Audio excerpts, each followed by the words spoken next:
Un atome est constitué d'un noyau et d'électrons qui se trouvent sur des couches électroniques d'un niveau énergétique très précis. On parle alors de couches quantifiées. Chaque couche a sa propre valeur énergétique et elle n'est pas la même d'un atome à l'autre. L'atome de carbone et l'atome d'hydrogène, par exemple, n'ont pas le même niveau énergétique pour la couche 1s.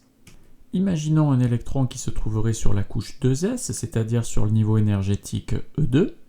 S'il redescend sur le niveau énergétique inférieur, par exemple, eh bien, il va libérer de l'énergie qui correspond à une longueur d'onde, c'est-à-dire une onde lumineuse qui peut être colorée si elle est dans le domaine du visible.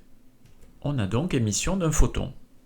Les couches électroniques étant quantifiées, c'est-à-dire qu'elles ont des énergies très précises, cela explique pourquoi, pour chaque atome, on ne pourra observer que certains photons, certaines radiations ou certaines couleurs qui correspondent au passage d'un niveau énergétique au niveau plus bas.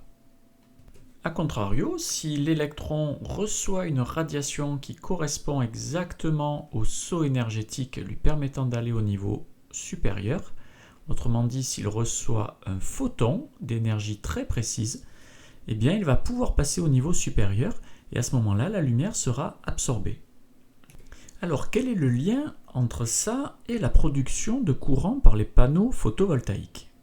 Il faut comprendre que dans les matériaux, certains électrons vont permettre la cohésion. Ils seront donc sur des couches électroniques qui font partie de la bande de valence, c'est-à-dire que ces électrons participent uniquement à la liaison entre les atomes. Mais pour qu'un matériau conduise le courant, il faut qu'il possède des électrons libres, et ces électrons libres doivent faire partie de la bande de conduction. Pour simplifier, les électrons qui font partie de la bande de conduction ont une énergie beaucoup plus grande que ceux qui font partie de la bande de valence. Et on peut ranger les matériaux en trois catégories. Les matériaux isolants, dans lesquels le saut énergétique entre la bande de valence et la bande de conduction est trop grand pour que les électrons puissent passer dans la bande de conduction, on aura un matériau isolant, et des matériaux dans lesquels ces deux bandes sont très proches, et donc les électrons peuvent facilement passer de l'une à l'autre. Et il existe une troisième catégorie de matériaux qu'on appelle les semi-conducteurs, pour lesquels l'énergie n'est ni trop grande ni trop faible. Pour passer de la bande de valence à la bande de conduction, et donc un électron qui est dans la bande de valence, s'il reçoit la bonne énergie, il pourra passer dans la bande de conduction. Et l'énergie nécessaire ici correspond à l'énergie que peut transporter un photon lumineux. Si un matériau conducteur reçoit des photons, certains de ces électrons vont passer dans la bande de conduction et donc produire un courant. Alors voici des exemples de semi-conducteurs.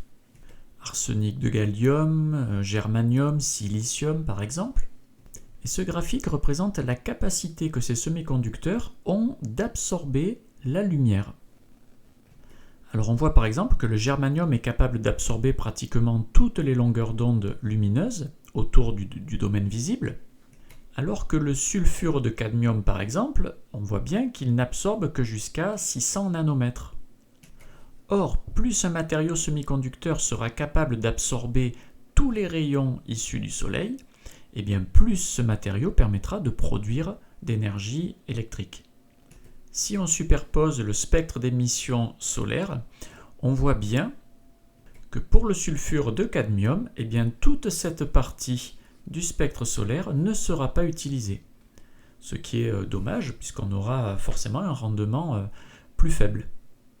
Le germanium qui se trouve donc ici est clairement le semi-conducteur le plus intéressant. Et pourtant dans la pratique, le plus utilisé est le silicium qui se trouve ici.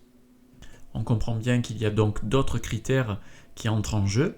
Clairement, la rareté du semi-conducteur. Est-ce que ce matériau se trouve facilement sur Terre? Est-ce qu'il est cher? Voilà, il y a toutes ces contraintes-là qui vont venir s'ajouter au choix du semi-matériau pour fabriquer les panneaux photovoltaïques. On retiendra que le rendement de ces panneaux photovoltaïques à ce jour est de l'ordre de 10%, ce qui n'est pas énorme, mais il ne faut pas oublier que l'énergie solaire est gratuite, donc même si le rendement est faible, le système reste très intéressant.